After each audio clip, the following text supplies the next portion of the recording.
আমি আরো আপনাদের পাশে সারা থাকতে চাই ইনশাআল্লাহ। একটু আমার পক্ষ থেকে আপনাদেরকে স্মরণ করার জন্য ঈদ উপহার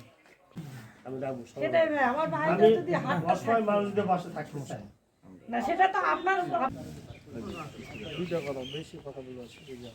ওকে ওকে ওকে ওকে ওকে নুরুজ্জামান যা বাইরে ভালো আছে দেখো না এই যে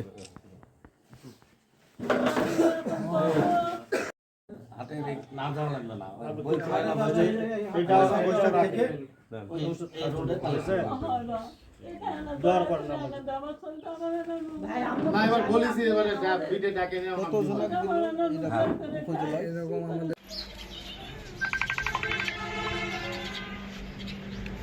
নিয়ে থাকেন ওইরকম একটু নিয়ে থাকেন এরকম একটু গাড়ি দাও